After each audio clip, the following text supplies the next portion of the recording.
అగ్ని జ్వాలలో యెహోవా దూత మోషేకు కనపడ్డారు. ఆ పొదను చూచినప్పుడు అగ్ని వలన ఆ పొద మండుచుండెను, కానీ పొద కాలిపోలేదు. ఇది ఒక అద్భుతమైన వింత, చాలా అద్భుతమైన వింత. ఆ పొద మండుతూ ఉంది, కానీ కాలిపోలేదు.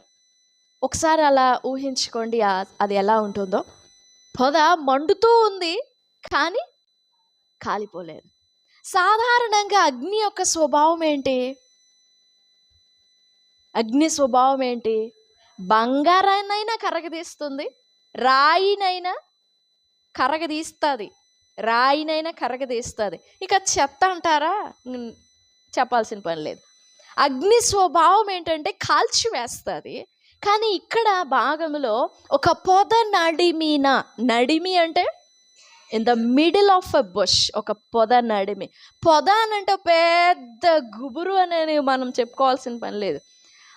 పర్వతము అని అంటే సాధారణంగా ఒక చెట్టు మరో చెట్టు రెండు కలుసుకొని పోయి ఏదో ఒక తీగ, ఒక సన్న తీగ ఒక చెట్టు మీద పడినా అదొక పొదలాగా కనపడుద్ది. అది ఎంత పెద్ద పొదో తెలియదు, అది ఎంత చిన్న పొదో తెలియదు. కానీ ఒక పొద నడిమిన అగ్ని జ్వాలలో దేవుని దూత, the angel of the lord or the lord himself, దేవుడు అగ్ని జ్వాలలో మోషేకి కనబడి మోషేతో మాట్లాడుతున్నారు. ఆ పొద అగ్ని జ్వాలలో మండుతూ ఉంది. అది మనుష్య ప్రమేయంతో మండుతున్న పొద కాదు. ఒక మనిషి ఎక్కడో దూరం నుంచి అగ్గిపుల్ల విసిరేస్తే అది మండట్లేదు. అది మండుతూ ఉంది, కానీ దాని నుంచి పొగైనా, ఆ చెట్లు కాలేటప్పుడు సౌండ్ వస్తుంది చూసారా, ఆ కొమ్మలు విరిగిపోయేటప్పుడు, మనిషి బాడీ కాల్ చేసేటప్పుడు ఆ ఎముకలు విరిగిపోయినట్లు చిటపటమని ఆ పుర్రె, ఈ స్కెల్టన్, ఈ ఎముకలు, ఈ తల భాగం పగిలిపోయేటప్పుడు భయంకరమైన శబ్దాలు వస్తాయా రావా? సైలెంట్గా మెత్తగా కరిగిపోద్దా? లేదు, చాలా సౌండ్స్ వస్తాయి. ఈ పొద కాల్చున్నప్పుడు అలాంటి సౌండ్లు ఏం లేవు, ఆ శబ్దాలు ఏం లేవు. ఆ పొదలో నుండి ఒక స్వరం వినపడుతుంది మోషేకి. ఆ పొదలో నుండి ఒక స్వరం వినపడుతుంది. గమనించండి, ఆ పొద మండుతూ ఉంది, కానీ కాలిపోలేదు. మోషే ఆ వైపుగా వెళ్ళి మోషే ఫస్ట్ స్టెప్ తీసుకున్నాడు. ఈ పొద ఎలా కాలిపోలేదో నేను వెళ్ళి చూస్తాను అని ఎప్పుడైతే మోషే అనుకొని ఆ పొద వైపుగా నడుస్తూ అంటే అడుగులు వేస్తున్నాడో, అప్పుడు పొదలో నుండి ఒక స్వరం వినపడింది. అంతేగాని మోషే అక్కడికి రాగానే మోషే మోషే నీకోసమే వచ్చాను, రా ఇక్కడికి అని పిలవలేదు. నేను ఆ పొదను చూడ వెళ్ళేదనో, అది ఎలా కాలిపోలేదో వెళ్ళి చూస్తాను అనుకొని వెళ్ళినప్పుడే దేవుని స్వరం వినపడింది. సరే, దేవుడు ఏం మాట్లాడాడు, ఎందుకు మాట్లాడాడు, మోషే ఎన్ని అడుగులు వేశాడు, మోషేతో దేవుడు ఏ భాషలో మాట్లాడాడు, ఇది మనం ధ్యానించట్లేదు. ఒక చిన్న మాట, why God decided to reveal himself in a fire. అగ్నిలో నుండి తన్ని కనుపరుచుకోవాలని ఎందుకు అనుకున్నారు? నా మాటలు కొంచెం జాగ్రత్తగా ఆలకించండి. అగ్నిలో నుండి అగ్నిలాగా కనపడాలి మోషేకి అని ఎందుకు అనుకున్నారు?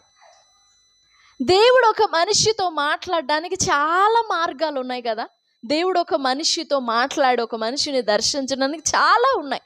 మహిమగల దేవుడు అబ్రాహామునకు ప్రత్యక్షమై, యెహోవా వాక్కు అతనికి ప్రత్యక్షమై, ఒక మెల్లని స్వరము అబ్రాహాముకు వినపడి, ఇలా చాలా మార్గాలు ఉన్నాయి దేవుడు ఒక మనిషికి తన్ను కనబరుచుకోవడానికి.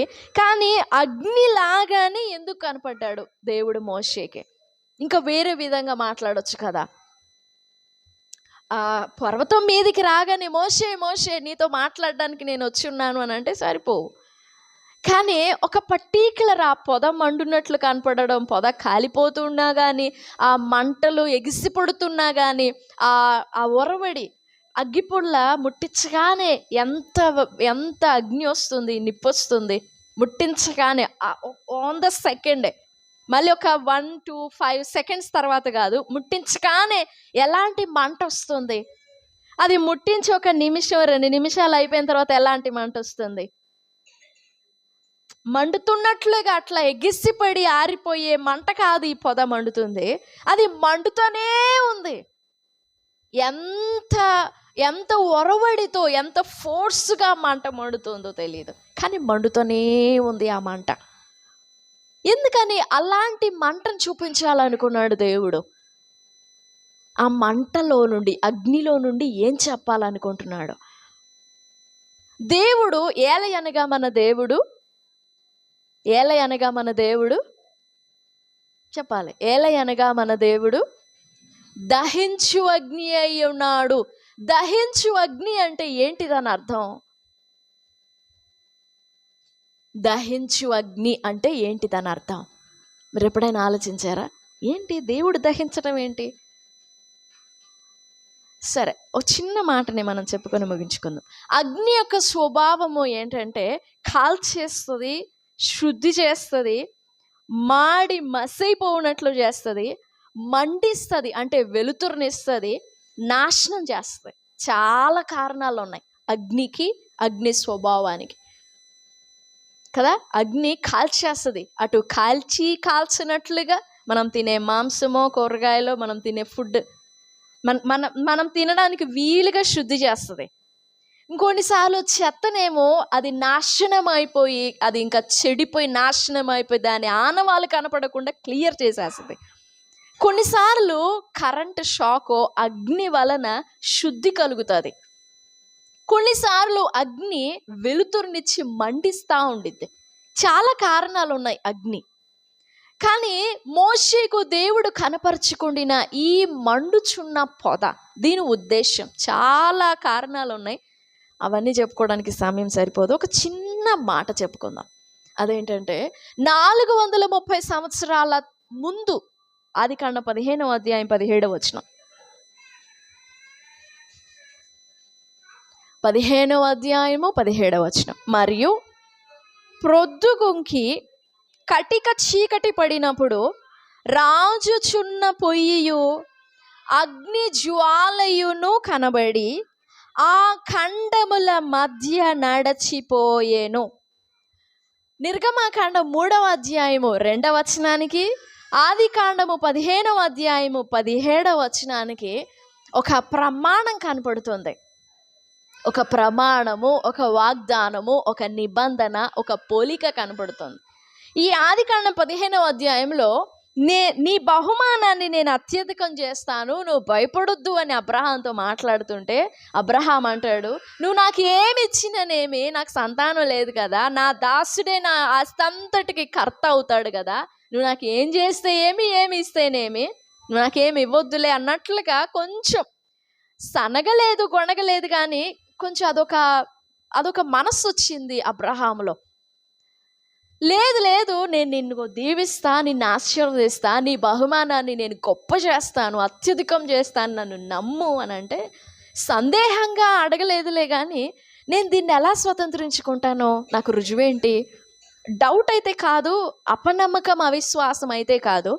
నేను స్వతంత్రించుకుంటాను అని నువ్వు చెప్తున్నావు కదా, ఎలా స్వతంత్రించుకుంటానో చెప్పు. ఇది ఎలా సంభవించును అని జకర్యా మాట్లాడిన మాటకి, పురుషుని ఎరుగని దానినే నాకేలాగూ సంభవించును అని కన్య మరియ అడిగిన మాటకి రెండిటికి వేరువేరు అర్థాలు ఉన్నాయి. రెండు ఒకటి కాదు. ఒకటేమో విశ్వాసంతో మాట్లాడిన మాట, మరొకటేమో అవిశ్వాసంతో మాట్లాడిన మాట. ఇప్పుడు 15వ అధ్యాయంలో అబ్రహాం అడుగుతుంది అవిశ్వాసం కాదు, సందేహం కాదు. నేను స్వతంత్రించుకుంటాను, నేను దీవించబడతాను, నేను ఆశీర్వదింపబడతానని చెప్తున్నావు కదా, అది ఎలా జరుగుతుంది, ఏ విధంగా జరుగుతుందో చెప్పు. నేను నమ్ముతున్నాను, కానీ అది ఎలా జరుగుతుంది? కానీ అనే మాట ఉపయోగించకూడదు. నేను నమ్ముతున్నాను, అది ఎలా జరుగుతుంది అన్నప్పుడు దేవుడు ఒక భావం చూపిస్తున్నాడు, ఒక ఉదాహరణ చూపిస్తున్నాడు. చాలా భయంకరమైన ఉదాహరణ. దేవుని ప్రాణం, నా జీవం, నేను బ్రతికి ఉన్నంత ఒట్టు, నా మీద ఒట్టు అని అబ్రహాముకు ఒట్టు పెట్టుకొని ప్రమాణం చూపిస్తున్నాడు. 9వ వచనం, నేను దీన్ని ఎలా స్వతంత్రించుకోవాలి అని అంటే, ఇప్పుడు అబ్రహాంకి దేవుడు చెప్తున్నాడు, 3 ఏండ్ల పెయ్య, 3 ఏండ్ల మేక, 3 ఏండ్ల పొట్టేలు, ఒక తెల్లగువ్వ, ఒక పావురపు పిల్ల, వీటిని నా దగ్గరకు తీసుకొని వచ్చి వాటిని మధ్యకు ఖండించి, 10వ వచనం, అవన్నీ తీసుకొని వాటిని నడుమకు ఖండించి దేని ఖండమును దాని ఖండమునకు ఎదురుగా పెట్టి వెయిట్ చేయి. ఆ పావురమును గువ్వని వాటిని మాత్రం ఖండించొద్దు, మధ్యకి విడదీయొద్దు, వాటి తల తుంచి వాటిని అలా ఉంచు. అలా వేచి 3 ఏండ్ల పెయ్య, 3 ఏండ్ల మేక, 3 ఏండ్ల పొట్టేలు, వీటిని చంపేసి వాటిని 2 ఖండాలని సిద్ధం చేసి ఉంచు, నేను నీతో మాట్లాడేంత వరకు వెయిట్ చేయి. అంటే అబ్రహాము ఇంకా ముందు వెనక ఏం అనలేదు. ఎందుకు చెప్తున్నావు ఇలాగా, ఏం చెప్పాలనుకుంటున్నావు అని ఏం క్వశ్చన్ చేయలేదు. దేవుడు చెప్పినట్లుగానే 3 ఏండ్ల పెయ్య, మేక, పొట్టేలు, తెల్ల గువ్వ, పావురం తీసుకొచ్చి రెడీగా పెట్టాడు. అవి పెట్టినప్పుడు చనిపోయిన మాంసం కదా, చంపేసిన మాంసం కదా, ఆ వాసనకి, ఆ రక్తపు వాసనకి, మృత శవములను తినే పీనుగులు, గద్దలు ఇవన్నీ వస్తున్నాయి.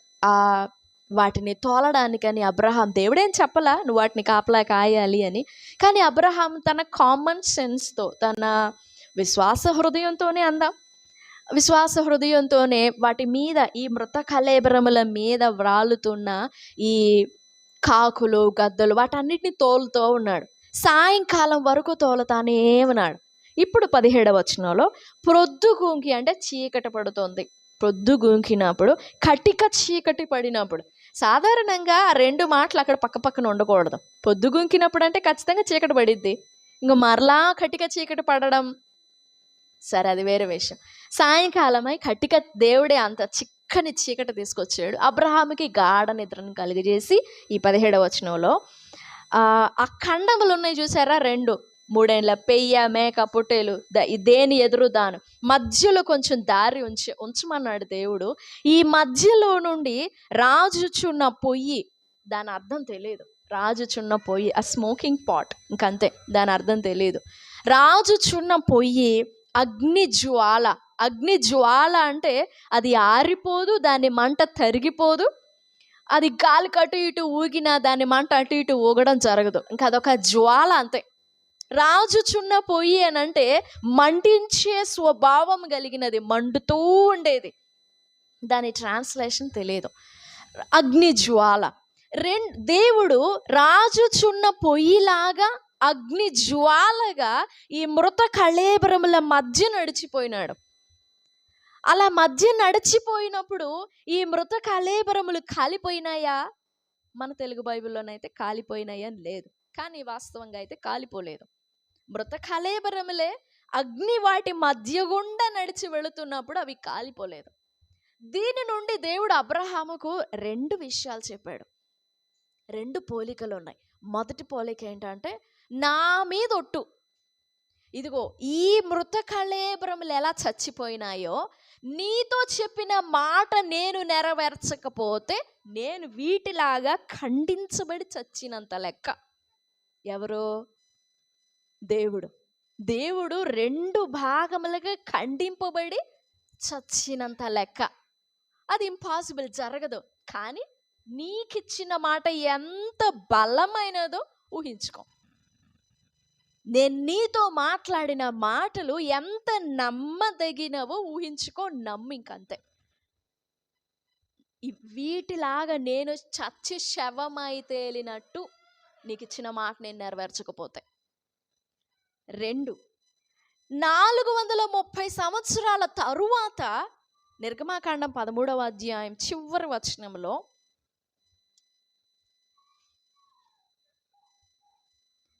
పగటి వేళ మేఘస్తంభమునైనను రాత్రివేళ అగ్నిస్తంభమునైనను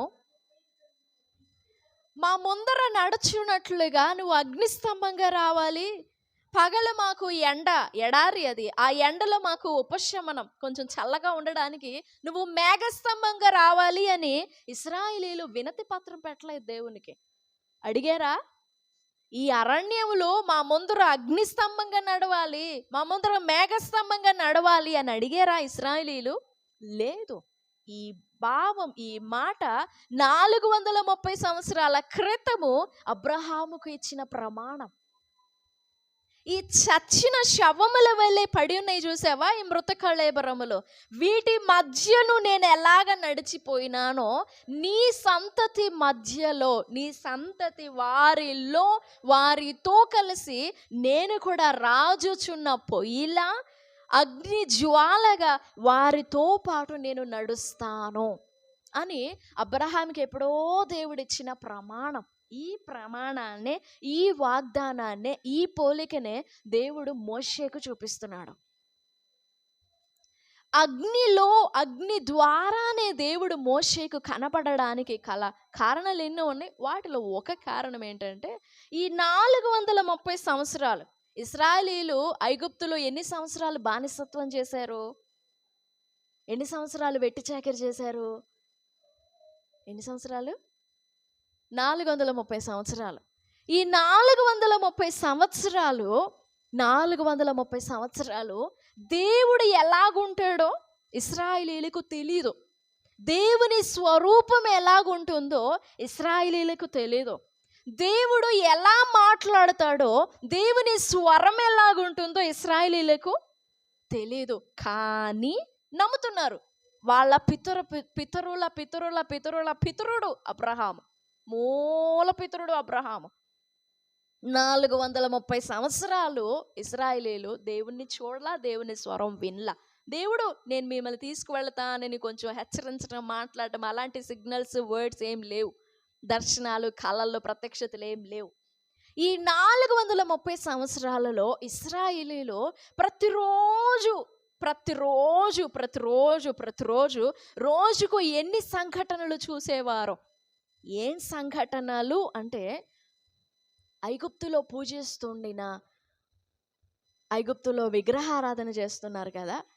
ఈ ఐగుప్తీయుల విశ్వాసం, విగ్రహారాధన ఎలాంటిది అంటే బయలును పూజిస్తారు, మొలెకను పూజిస్తారు.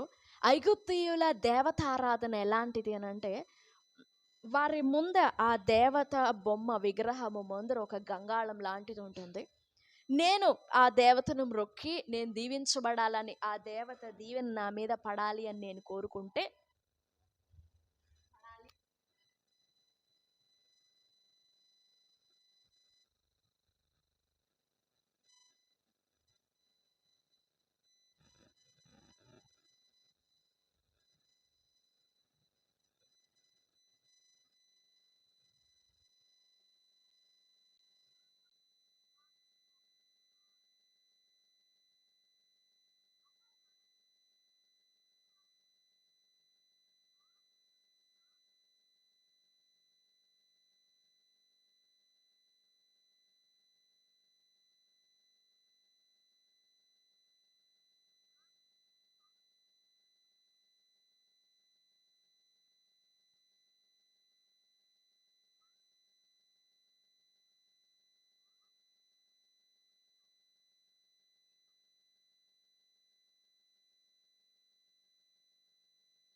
అగ్ని అనగానే, నిప్పు అనగానే అదొక అసహ్యమైన భావం ఏర్పడుతుంది కదా.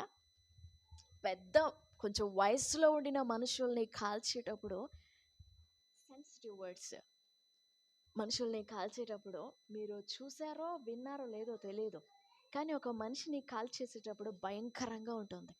ప్రాణం పోవటం ఎంత బాధకరమో దానికి ఎన్నో రెట్లు ఎక్కువ ఆ దేహాన్ని కాల్చేయడం. కరోనా కాలంలో చూసాం కదా, కాల్చడానికి ప్లేసులు లేవు, పూడ్చిపెట్టడానికి ప్లేసులు లేవు. ఒక మనిషిని అలా కాల్చేటప్పుడు ఎలాగుంటుంది? ప్రాణం పోయిన తర్వాత ఆ మనిషిని కాల్చేసేటప్పుడు చాలా బాధ అనిపిస్తుంది పోయిన తర్వాత. కానీ ప్రాణంతోనే ఆ గంగాళంలో వేస్తే ఎలాగుంటుంది? It's not an imaginary. ఇది ఒక ఊహాత్మకం కాదు, వాస్తవము. ఐగుప్తీయులు చేసే బలులు ఇవి. ఆ గంగాళం ఎప్పుడు మండుతూనే ఉండాలి, ఇంకా మండుతూనే ఉండాలి. ఎంత మండాలి అని అంటే ఒక బాడీ అందులో పడినప్పుడు కాల్చివేసేంత మంట కావాలి. అగ్గిపొల ముట్టిస్తే వస్తుందా నిప్పు? ఆ నిప్పుతో ఒక బాడీ కాలిపోతుందా? లేదు. ఎంత మంట కావాలో. శద్రకు మేషకు అబేద్నెగోలని అగ్నిగుండంలో వేసినప్పుడు ఎన్ని రెట్లు ఎక్కువ చేశాడు ఆ రాజు. అంటే కోపం అలాగుంది. అంత అగ్నిలో వేసిన వాళ్ళు ముగ్గురు లోపలికి వెళ్ళి కొంచెం సేపు, ఎన్ని గంటలు ఉన్నారో లోపల, బయటకు వచ్చిన తర్వాత ఒక్క వాసన కూడా కనపడలేదు. వెంట్రుక అంటినట్టు కూడా రాలేదంట వాసన. ఈ 430 సంవత్సరాలలో ఇశ్రాయేలీలు అగ్ని అనగానే ఎలాంటి భావం ఏర్పడుతుంది వారికి? అగ్ని అనగానే ఎలాంటి అసహ్యమైన భావన ఏర్పడుతుంది? కానీ నేను కాల్చివేసేవాడిని కాదు, నేను అలాంటి అగ్నిని కాదు మోషే, నేను దహించువాడను. ఈ పొద చూసావా? ఈ పొద మండుతూ ఉంది, కానీ కాలిపోయిందా? కాలిపోలేదు. ఈ పొదలో నుండి అగ్ని జ్వాల నీకు ఎలా కనపడుతుందో, నేను ఆ అగ్ని జ్వాలను నేను కాల్చివేయను. వారి వల్లే నేను కాల్చివేసేవాడిని కాదు, నిన్ను మండునట్లు చేస్తాను అని ఇశ్రాయేలీయులకు చూపించడానికి, మోషేకు చూపించడానికి అగ్నిలో నుండి కనబడినాడు దేవుడు వారికి ప్రత్యక్షంగా. అప్పటికి కూడా అడిగాడు మోషే, మీరెవరు అని వాళ్ళు అడిగితే నేనేం చెప్పాలి? సరే చెప్పు వాళ్ళకి వెళ్ళి, నేను ఉన్నవాడనువాడను అని చెప్పు. జస్ట్ ఆ మాట అర్థమవుతుందా? ఇశ్రాయేలీయులకి అర్థం కాదు. నువ్వు ఆ మాట చెప్పు, 19వ అధ్యాయంలో నేను ఎవరినో చూపిస్తాను వాళ్ళకి. 19వ అధ్యాయం నిర్గమాకాండలో ఎంత భయంకరమైన సంఘటన అది, చాలా అద్భుతమైన భాగము అది. 19వ అధ్యాయం అంతా కూడా దేవుడు మోషేతో మాట్లాడడం, నేను ఆ పర్వతం మీదకి నేను దిగొస్తాను, ఆ పర్వతము చుట్టూ ఒక మేరను ఏర్పరిచి 3 రోజులు మిమ్మల్ని మీరు శుద్ధి చేసుకోండి, నేను దిగొచ్చి నేను మీతో మాట్లాడతాను అని అంటే ఇశ్రాయేలీయులు శుద్ధి చేసుకున్నారంట. శుభ్రంగా రెడీ అయిపోయారు, దేవుని రాక కోసం ఎదురు చూస్తూ ఉన్నారు. దేవుడు ఆ పర్వతం మీదకి దిగొచ్చాడు. ఆ అగ్ని 18వ వచనం, యెహోవా అగ్నితో సీనాయి పర్వతం మీదకి దిగి వచ్చినందున అదంతయు ధూమమయమై ఉండెను, దాని ధూమము కొలిమి ధూమము వలె లేచెను, పర్వతమంతయు మిక్కిలి కంపించెను. కింద చక్కని మాట ఉంది చూడండి, 19వ వచనం, ఆ బూర ధ్వని అంతకంతకు బిగ్గరగా మ్రోగెను, మోషే మాట్లాడుచుండగా దేవుడు కంఠస్వరముతో అతనికి ఉత్తరం ఇచ్చి చూడెను. జస్ట్ మనలా మాట్లాడాడంట దేవుడు మోషేతో. ఆ స్వరం వింటూ ఉన్నారు ఇశ్రాయేలీలు. మోషేతోనే కాదు, కంఠస్వరంతో మాట్లాడడం, ఇశ్రాయేలీలు అందరినీ కూడా ఉద్దేశించి ఇశ్రాయేలీలతో కంఠస్వరం, ఆ అగ్నిలో నుండి స్వరం వినబడుతుందంట. ఎంత అద్భుతమైన ప్రత్యక్షత వారికి దేవుడిచ్చింది. ఈ వచనంలో నువ్వు నా దగ్గరికి ఎక్కిరా అని పిలుస్తాడు. యెహోవా సీనాయి పర్వతము మీదికి అనగా ఆ పర్వత శిఖరము మీదికి దిగి వచ్చెను. యెహోవా పర్వత శిఖరము మీదికి రమ్మని మోషేను పిలువగా మోషే ఎక్కిపోయెను. కంఠస్వరం ద్వారా దేవుడు మాట్లాడుతూ ఉంటే ఆ ఉరుములు, ఆ ధూమము, ఆ కొలిమి, ఆ పొగ, ఆ మంట, దాన్ని తట్టుకోలేకపోయారంట ఇశ్రాయేలీయులు. 20వ అధ్యాయము 18వ వచనం, ప్రజలందరూ ఆ ఉరుములు, మెరుపుల, బూరధ్వని, పర్వత ధూమమును చూచి భయపడి తొలిగి దూరంగా నిల్చున్నారు. వామ్మో, ఈ అగ్నిని మేము తట్టుకోలేము మోషే, మేము పక్కన నిలబడతాము, నువ్వు వెళ్ళి మాట్లాడి ఆ మాటలన్నీ వచ్చి మాకు చెప్పు, మేము తట్టుకోలేము. లేదు లేదు, దేవుడు మీతో మాట్లాడడానికి వచ్చారు. 20వ వచనం, అందుకు మోషే, భయపడకుడి, మిమ్మల్ని పరీక్షించుటకును మీరు పాపము చేయకుండానట్లును ఆయన భయము మీకు కలుగుటకును దేవుడు వేంచేసెను. అయినా కానీ మేము తట్టుకోలేము మోషే, మేము వెళ్ళి పక్కన నుంచి ఉంటాం, నువ్వు వెళ్ళి దేవునితో మాట్లాడి ఆ మాటలేంటో వచ్చి మాకు చెప్పు. ఇప్పుడు ఈ 24వ అధ్యాయం, ఇదే నిర్గమాకాండం 24వ అధ్యాయము 10, ఇశ్రాయేలీల దేవుని చూచిరి, ఆయన పాదముల క్రింద నిగనిగలాడు నీలమయమైన వస్తువు వంటిదియు ఆకాశ మండలపు తేజము వంటిదియు ఉండెను. 17వ వచనం, యెహోవా మహిమ ఆ కొండ శిఖరము మీద దహించు అగ్ని వలె ఇశ్రాయేలీల కన్నులకు కనబడెను. నిజంగా అది ఎంత అద్భుతమైన ప్రత్యక్షత. అగ్ని కనబడింది వారికి. ఏది? అగ్గిపొల ముట్టిస్తే వచ్చే నిప్పు కాదు, దేవుని అగ్ని కనపడింది వారికి. అంటే ఇక మీదట వారు పాపం చేయకుండా ఉండాలని దేవుడు కనపడ్డాడు వారికి. 430 సంవత్సరాలు ఆ ఐగుప్తీయులు చేస్తున్న ఆరాధనలో వీరు చూసిన అగ్ని వేరు. 40 సంవత్సరాలు వీరి అరణ్య యాత్రలో వీరు వెనువెంటే నడుస్తూ వచ్చిన అగ్ని స్తంభము వేరు. నేను కాల్చివేసే వాడిని కాదు, వారి వంటి వాడిని కాదు నేను. మీరు ఇంతవరకు చూశారు కదా 430 సంవత్సరాలు అని అంటే ఇంకా మైండ్లో ప్రింట్ అయిపోయి ఉంటుంది. పలానా అగ్ని అనగానే ఇంకా చెప్పనవసరంలా, చూడనవసరంలా, విననవసరంలా, గుర్తుపట్టేది, బాడీ గుర్తుపడుతుంది. ఇంకా అలాంటి అగ్నిని కాదు నేను పరిశుద్ధమైన అగ్ని, పరిశుద్ధ పరచే అగ్నిని. ఆ అగ్నికి దేవుని అగ్నికి భేదం చూపించడానికి దేవుడు పొదలో అగ్ని జ్వాలలా కనపడ్డాడు మోషేకి. ఈ అగ్ని జ్వాల మోషేను ఎంతలా కాల్చివేసి సిద్ధం చేసిందంటే ఈ 3వ అధ్యాయం 5వ వచనంలో దగ్గరకు రావద్దు అని అన్నారు. మోషే కూడా దేవుణ్ణి చూసి తన ముఖము చూడకుండా, దేవుని ముఖం చూడకుండా చూడవెరచెను అంటే భయపడి ముఖం దాచుకున్నాడు మోషే. కానీ ఇందాక మనం చదివిన 19వ అధ్యాయంలో నువ్వు ఎక్కిరమ్ము, నా పర్వతము మీదకి ఎక్కిరమ్ము అని అంటే మోషే ఎక్కిపోయినాడంట. 40 పగళ్ళు 40 రాత్రులు మోషే, ఒకసారి కాదు 2-3 సార్లు, 3-4 సార్లు, 40 పగళ్ళు 40 రాత్రులు అగ్నిలో ఉండి ముఖాముఖిగా దేవునితో మాట్లాడేవాడంట మోషే. ఒకసారేమో నువ్వు దగ్గరికి రావద్దు అన్నాడు, ఇప్పుడేమో నువ్వు నా దగ్గరికి ఎక్కిరా అంటున్నాడు. అంటే ఈ మధ్య కాలంలో మోషే ఎంత కాల్చబడినాడో చూడండి. మోషేలో శరీర సంబంధమైన శరీరపు వాసన. ఐగుప్తులో విద్య నేర్చుకుంటూ ఉన్నప్పుడు తన సొంత ప్రయత్నాలు చేశాడు.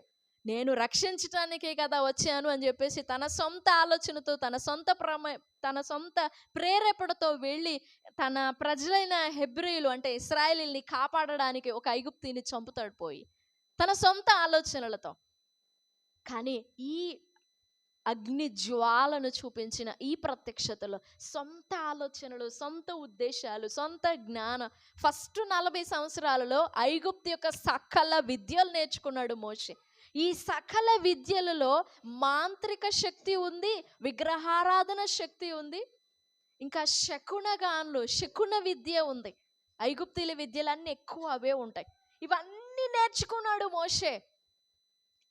ఆ 40 సంవత్సరాల తర్వాత ఆ రాజాజ్ఞకు భయపడకుండా సింహాసనం విడిచిపెట్టి బయటకు పారిపోయి వచ్చేసాడు కదా, మిద్యాను దేశానికి వచ్చాడు కదా. 3వ అధ్యాయం 1వ వచనంలో 40 సంవత్సరాలు మిద్యాను దేశంలో గడిపాడు. రిక్తముగా, రాజకుమారుడు అనే బిరుదు లేదు, ఎలాంటి విద్యలు లేవు, ఎలాంటి పరిచారాలు లేవు. రాజకుమారుడు అంటే ఎంతమంది పరిచయం చేస్తారా? ఏమి లేవు. ఒక సామాన్య గొర్రెల కాపరిగా 40 సంవత్సరాలు గడిపాడంట. సకల శాస్త్ర ప్రవీణ్యత కలిగిన వాడు మోషే. ఎంత రిక్తుడైపోయాడంటే 3వ అధ్యాయంలో దేవుడు ఎంత కాల్చేశాడంటే నాకు మాటలు రావు అన్నాడు. నాకు అసలు మాట్లాడడం చేత కాదయ్యా. ఎలాంటి వాడు? సకల శాస్త్ర ప్రవీణ్యుడు మోషే. ఐగుప్తు యొక్క సకల విద్యలు నేర్చేసుకున్నాడు. ఇశ్రాయేలీల బిడ్డలకి జ్ఞానం ఎక్కువ, చాలా ఎక్కువ జ్ఞానం, చాలా ఎక్కువ. దేవుడు అలా దీవించాడు వారు. ఇప్పుడు మోషే అంటున్నాడు, నేను మాట మాంద్యం కలిగిన వాడని, నా నాలుక సరిగా సడలదు, నేను మాట్లాడలేను. ఎంత కాలిపోయినాడో మోషే దేవుని అగ్ని ఎంత కాల్చివేసిందో మోషేని. ఏ ఐగుప్తులో విద్యలన్నీ నేర్చుకుని బయటకు వచ్చాడో దేవుని అగ్నిలో, హోరేబు పర్వతం మీద దేవుని అగ్నిలో కాల్చబడి తిరిగి మరలా ఐగుప్తునికే వెళ్ళి ఆ ఐగుప్తుని శాసించాడు. వాళ్ళ దగ్గర నేర్చుకునే విద్యలే శకునగాండ్రు కానీ వాళ్ళందరూ మోషేకు పరిచయమే.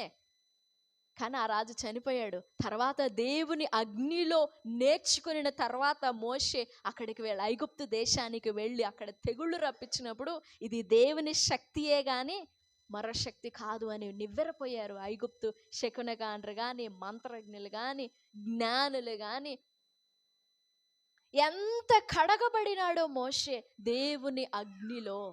నిజంగా ఈ ఉదయకాల సమయంలో నేను దేవుణ్ణి సమీపించాలి అని అంటే చాలామంది ఏం ప్రార్థన చేయాలి మీకోసం అని అంటే వెంటనే నోటి నుంచి ఒకే మాట వస్తుంది, నేను దేవుళ్ళు బాగా లీనమైపోవాలండి, నేను అసలు దేవుళ్ళు బాగా ఎదిగిపోవాలి అని అంటారు. అసలు చాలా చాలా ఏమనాలి, ఇంకా అసలు లీనమైపోయి మాట్లాడతారు. నేను నేను బాగా ఎదిగిపోవాలండి. ఎక్కడ ఎదిగేది? ఎలా ఎదిగేది? దేవునికి సమీపంగా వెళ్ళాలనంటే ఫస్ట్ కాల్చబడాలి. ఇట్లా పీల్చినప్పుడు శరీరపు వాసన రాకూడదు. మోషే దేవుని అగ్నిలో, ఆ అగ్ని పర్వతం మీద నరుడు ఎవరైనా ముట్టారనంటే కాలిపోతారు. లేవికాండం 10వ అధ్యాయంలో అహరోను కుమారులు నాదాబు అబీహులు అన్ని అగ్ని తీసుకొచ్చారు. దేవుడు చెప్పిన అగ్ని కాకుండా వేరొక అగ్నిని తీసుకొచ్చారు. అప్పుడు వెంటనే వాళ్ళు తెచ్చింది అగ్నే, కానీ దేవుని సన్నిధి నుండి అగ్ని బయలుదేరి వారిద్దరిని అక్కడికక్కడే కాల్చి చంపేసింది. దేవుని అగ్ని వేరు, వేరొక అన్య అగ్ని వేరు. మనం కాల్చబడాలి. మన శరీరం అంతా కాల్చివేయబడాలి. మన శరీరపు తలంపులు, మన శరీరపు ఆశలు ఉంటాయి, మన శరీరానుసారంగా చేసే భక్తి ఉంటుంది. ఇది అన్నీ కూడా కాల్చివేయబడాలి. శరీరపు వాసన కనపడకూడదు. షద్రకు మేషకు అబేద్నెగోలు అగ్నిగుండంలో పడ్డారు. కాసేపు ఉన్నారు, అగ్నిలో బాగా తిరిగారు. కొంచెం వాసన కూడా రాలేదు. సామాన్యమైన అగ్ని వారిని కాల్చలేకపోయింది. ఎందుకు? బాడీకి ఏమన్నా ముందుగానే యాంటీ రిపెల్లెంట్ ఏమైనా పూసుకున్నారా కాలిపోకుండా? ఆకలితో ఉండిన సింహాల బోనులోనికి వెళ్ళినప్పుడు రహస్యంగా దేవదూతలు వచ్చేసి ఆ సింహాల నోటికి కంటి కనపడని ఇన్విజిబుల్ టేప్ ఏమైనా వేసారు ఆ సింహాల నోళ్ళకి. మరి ఎందుకని ఆ సింహాలు దగ్గరకు వచ్చి ముట్టలేకపోయినాయి దానియేలుని గాని, ఆ అగ్నిగుండంలో షద్రకు మేషకు అబేద్నెగోలని? వారిలో ఏం లేదు. కారణం ఏంటంటే వారు నిలువెల్లా దహించబడ్డారు. శరీరపు వాసన, దానియేలు మాంసం టేస్ట్ నచ్చలేదా సింహాలకి? వాసన చూసినప్పుడు ఆ అగ్నికి షద్రకు మేషకు అబేద్నెగోల శరీరపు వాసన నచ్చలేదా? నచ్చకపోవడం కాదు, అసలు వారిలో ఈ భూ సంబంధమైన అగ్నికి కాలిపోయే మాంసం ఏం లేదు. దేవుని అగ్నితో మండుతా ఉన్నారు వాళ్ళు. దేవుని అగ్ని ముందు ఆ అగ్ని ఎంత నిలువెల్ల కాల్చి, ఈ షద్రకు మేషకు అబేద్నెగోల తర్వాత ఇంక మరికొంతమందిని వేశారంట, మరి కొన్ని కుటుంబాలను వేశారంట. దగ్గరికి వచ్చి రాకమునిపే కాలి బూడిదైపోయారు. సింహాల బోనులు మరికొంతమందిని వేశారు, దగ్గరకు వచ్చి రాకమునిపే పొడి చేసేసినాయి అంట ఆ సింహాలు. ఈ లోకములో, పాపభరితమైన ఈ లోకంలో వక్ర జనము మధ్య మనము బ్రతుకుచు, వాక్యం చెప్తుంది జీవవాక్యమును చేత పట్టుకొని జ్యోతుల వలె మనం ప్రకాశించాలి అని. ఈ పాపభరితమైన ఈ లోకములో నిత్యము మనం మండుచూ ఉంటేనే, మనం ఆరిపోకూడదు, చల్లారిపోయి ఉండకూడదు. యెషయా గ్రంథం 4వ అధ్యాయం 4వ వచనం చెప్తుంది, తీర్పు తీర్చు ఆత్మ వలనను దహించు ఆత్మ వలనను ప్రభువు సియోను కుమార్తెకున్న కల్మషమును కడిగివేయునప్పుడు, యెరూషలేమునకు తగిలిన రక్తమును దాని మధ్య నుండి తీసివేసి దాన్ని శుద్ధి చేయునప్పుడు, నీవు నేను కడుగబడి శుద్ధి చేయబడాలి. శరీర సంబంధమైన వాసన అంతా కాలిపోవాలి. ఒక శవాన్ని కాల్చేటప్పుడు ఎంత వాసన వస్తుందో, ఎంత శబ్దాలు వస్తాయో, ఎంత బాధో అది. తల్లి గర్భంలో ఒక పిండం రూపించబడి ఒక బిడ్డగా ఎదగాలంటే ఎంత టైం పడుతుంది, అవునా? ఎంత టైం పడుతుంది, ఎంత ప్రాసెస్, ఎంత బాధ. సంతోషమే ఒక జీవాన్ని భూమి మీదకి తీసుకురావడం సంతోషమే, కానీ ఆ జీవాన్ని కడుపులో రూపించడానికి అనుమతించడం ఎంత బాధో. ఆ రూపించబడిన జీవాన్ని, ఒక 100 సంవత్సరాల బ్రతికిన జీవితాన్ని, ఆ బాడీని అట్లా నిలువున అగ్నిలో కాల్చివేయడం ఎంత బాధ. కానీ ఇది కాలిపోవాలి. కాలిపోతేనే మండుతూ ఉంటేనే రేపు మనం దేవుని దగ్గరికి వెళ్ళినప్పుడు దేవుని అగ్నిలో తట్టుకొని నిలబడగలుగుతాం. అమ్మో, నేను వెళ్ళలేను, నేను నిలబడలేను దేవుని దగ్గర, నేను అసలు దరిదాపుల్లో కూడా పోలేను దేవుని దగ్గరికి అని అంటే, ఇప్పుడే వెళ్ళలేకపోతే రేపు ఎలా వెళ్తాం? ఇంకా రేపు మనం దాక్కోటానికి ఏముండదు, ఇంకా ఆయనే మన గుడారం. ఆయన రొమ్మున ఆనుకుంటాం మనం వెళ్ళి, ఆయనను ఆనుకుంటాం మనం వెళ్ళి. ఆయనే గుడారం, ఆయనే దీపం, ఆయనే కాంతి, ఆయనే నివాసం. ఇంకెక్కడ దాక్కుంటాం పోయి? ఇప్పుడంటే ఏదో ఒక నిద్ర వచ్చినప్పుడు, ఏదన్నా బాధ వచ్చినప్పుడు గబక్కన అట్లా ముసుగేసేస్తాం కనపడకుండా. రేపు అక్కడ ఎలా కప్పేసుకుంటాం, ఎలా కప్పుకుంటాము? దేవుని అగ్ని మనల్ని కాల్చుతుంది, నిలువెల్ల దహిస్తుంది, బుడిదైపోయేటట్టు అయితే చేయదు. మలినము, మరక, మత్సలు, డాగులు, మురికి, కళంకం అంతా కాల్చేస్తుంది. నిప్పు దగ్గర బంధాలు, బాంధవ్యాలు ఏమి ఉండవంటారు చూసారా? అలాంటిదే దేవుని అగ్ని కూడా.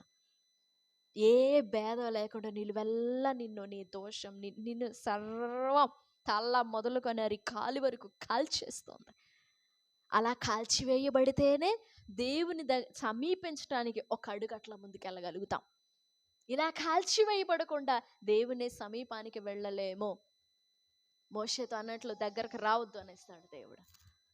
కానీ ఆ తరువాత మోషే దేవుని దగ్గరకు వెళ్ళిపోయాడు. దేవునితో ముఖాముఖిగా దేవుడే చెప్పాడు, నా స్వరూపాన్ని నిదానించి చూశాడు మోషే. ఎలా చూశాడు? 3వ అధ్యాయానికి ముందు ఈ పొదలోని భాగం అగ్ని జ్వాల అనుభవం లేకపోతే మోషే కూడా కాలిపోయేవాడే. మోషే చూడలేడు కూడా. ఉదయకాల సమయంలో దేవునిని సమీపించడానికి మనం కాల్చబడాలి. దేవుణ్ణి ఒక అడుగు ముందుకు వెళ్ళాలి. దేవుణ్ణి మనం సమీపించాలి అని అంటే మనం నిలువెల్లా కాల్చబడాలి. మన శరీరం అంతా కాల్చబడాలి. తల మొదలుకొని అరికాలి వరకు కాల్చబడాలి. పరిశుద్ధమైన అగ్ని అది. కాల్చి బూడిద చేసి నాశనం చేసే అగ్ని కాదు, పరిశుద్ధమైన అగ్ని. ఈ అగ్నితో నిలువెల్లా మనం కాల్చబడినప్పుడు ధైర్యంగా మనం దేవుణ్ణి సమీపించగలుగుతాం. ప్రభు సహాయాన్ని వేడుకుందాం. పరమగీతంలోనే షోలమెతి ఆ అనుభవాల గుండా వెళ్ళినదే కాబట్టి ఆమె అంటుంది, ఆనందభరితనై నేను అతని నీడను కూర్చుంటిని, అతని ఫలము నా జిహ్వకు మధురము. చాలా మధురంగా ఉంది. మనం ఈ మార్గము గుండా నడిస్తేనే దేవుడు మనకిచ్చే ఏ ఫలమైనా మనకి మధురంగా ఉంటుంది. ఈ శరీరం లోపల ఇచ్చో కోరికో శరీరానుసారమైన మనసు చావలేదనుకోండి, దేవుడు ఒకవేళ ఫలం ఇచ్చినా మనం రివర్స్ కొడుతూ ఉంటాం. ఇది నాది కాదు, నాకొద్దు, నాకు అవసరం లేదు ఇది అని, నాకు సరిపడదు ఇది, నాకు చాలదు ఇది అని వెనక్కి నెట్టేస్తూ ఉంటాం.